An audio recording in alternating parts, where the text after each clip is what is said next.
Hello friends, welcome to my channel study with Pragya. और आज हम इस वीडियो में देखने वाले हैं कि किसने किसकी खोज की और नामकरण किसने दिया। तो चलिए उन लोगों का नाम भी देख लेते हैं। अब हम पहला है हमारा इसमें गुणसूत्र। ठीक है, तो गुणसूत्र की जो खोज की थी वो किसने की थी? विल्हेल्म वोन नागिली।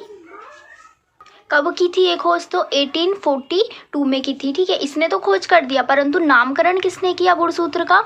तो क्या है, वाल्डेयर ने किया था। कब किया था? 1888 में किया था।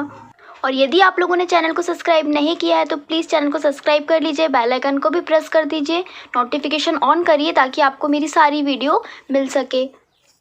गुणसूत्र की खोज नागिली ने तो की, परंतु ये कहाँ के वैज्ञानिक थे? ये भी क्वेश्चन पूछ लेता है यहाँ से। तो ये कहाँ के थे आप लोग ध्यान रखिए, ये थे स्विट्जरलैंड के वैज्ञानिक थे। और उन्होंने किस पर अध्ययन किया था, किस पर खोज की थी? तो वो है पौधों, मतलब जो पौधे होते हैं हमारे, उनके अंडाणुओं में गुणसूत्रों की खोज की थी। किसने की थी? नागिली ने। ठीक है, ये आप लोग याद रखिएगा। दूसरे नंबर पर हमारा लवक है। तो लवक की खोज किसने की? लवक की खोज जो की थी वो हैकल ने की थी। कब की थी? 1865 में। और इसका नामकरण इन्होंने दिया था, तो शिम्पर ने इसका नामकरण दिया था। अब एक और देख लेते हैं यहाँ पर कि लवक पाया किस में जाता है। तो ये जो पादप कोशिकाएं होती हैं उसमें क्या पाया जाता है? हमारा लवक पाया जाता है। तीसरे नंबर पर है राइबोसोम। तो इसकी खोज किसने की थी? यहाँ पर जॉर्ज पैलेंड ने की थी। और नामकरण किसने दिया था? रिचर्ड बी रॉबर्ट्स ने दिया था। यहाँ पर सब लोग कंफ्यूज हो जाते हैं और खोज में क्या लगा के आते हैं? Richard B Roberts. तो इसका ये गलत आंसर होगा। नामकरण किया था इन्होंने और खोज किया था जॉर्ज पैलेंड ने। फोर्थ नंबर पर यहीं पर आ जाएगा हमारा माइटोकॉन्ड्रिया। और ये सबसे ज़्यादा इंपॉर्टेंट है क्योंकि यही पेपर में पूछा जाता है। तो इसकी खोज किसने की थी? इसकी खोज की थी रिचर्ड अल्टमैन ने 1890 में।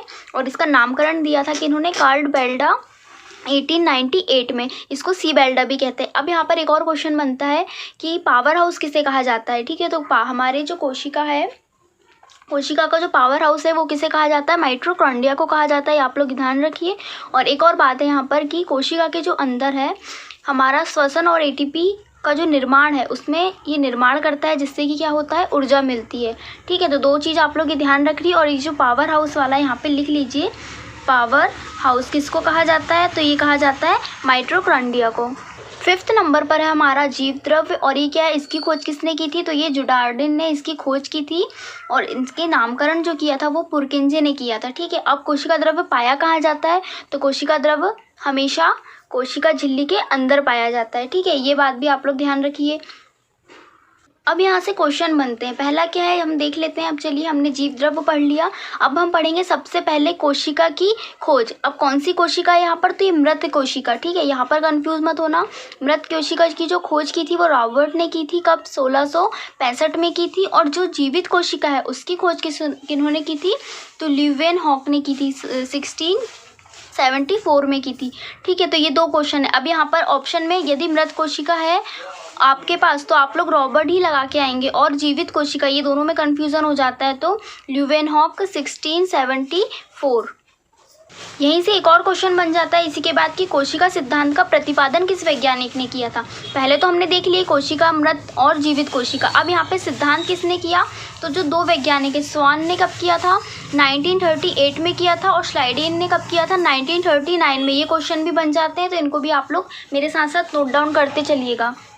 इसी में आगे 9th नंबर पर है हमारा लाइसोसोम की खोज किन्होंने की थी? तो इनकी जो खोज थी वो डी डुबे ने की थी 1955 में। ठीक है, फिर इसके बाद 10वें नंबर पर हमारा ग्लाजिकाए। ग्लाजिकाए के पहले देख लेते हैं हम कि लाइसोसोम जो है वो इसको और क्या कहा जाता है। जैसे माइटोकॉन्ड्रिया को तो कहा जाता है पावर हाउस, लेकिन लाइसोसोम को भी क्या कहा जाता है? आत्मघाती थैली कहा जाता है। ये क्वेश्चन कई बार पेपर में आता है, इसको आप लोग मेरे साथ लिखिए। आत्मघाती थैली किसको कहा जाता है? तो लाइसोसोम को कहा जाता है। क्यों कहा जाता है भैया ये? क्योंकि जो कोशिका होती है, कोशिका को नुकसान पहुंचाता है, एंजाइम होता है। पर कई बार क्या होता है कि ये जो कोशिका है उसको ये अगर कोई नुकसान पहुंचा रहा तो उनको ठीक तो कर देता है ये, परंतु क्या है, उनको ठीक करने के चक्कर में कई बार ये खुद ही अपने आप को नुकसान पहुंचा लेता है। इसीलिए इसको क्या कहा जाता है? आत्मघाती थैली। अब यहाँ पे एक और चीज़ है, लिख लीजिए वो भी आप लोग।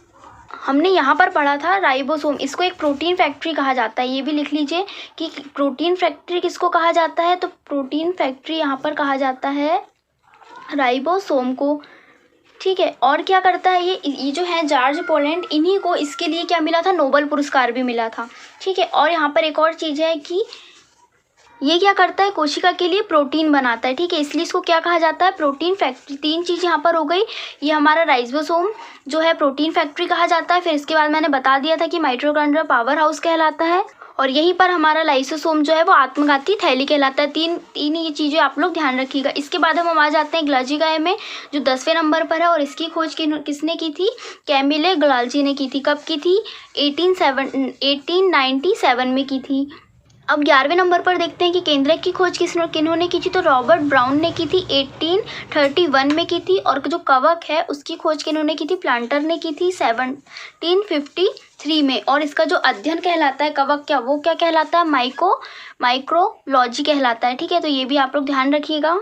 और एक क्वेश्चन इसमें से आपके लिए है, चलिए, कि एपीकल्चर किससे संबंधित है, किसका अध्ययन होता है, इसमें आप ये कमेंट बॉक्स में इसका आंसर देंगे। और यदि आप लोगों ने मेरी पुरानी वीडियोस नहीं देखे हैं तो वो भी जाके देख लीजिए, डिस्क्रिप्शन में उसकी लिंक है, आपको उससे भी बहुत सारी हेल्प मिलेगी। चैनल को सब्सक्राइब कर लीजिए, बेल आइकन भी प्रेस कर दीजिए, नोटिफिकेशन ऑन कर लीजिए, मेरी सारी वीडियो आप तक पहुँचती रहेगी। Thank you.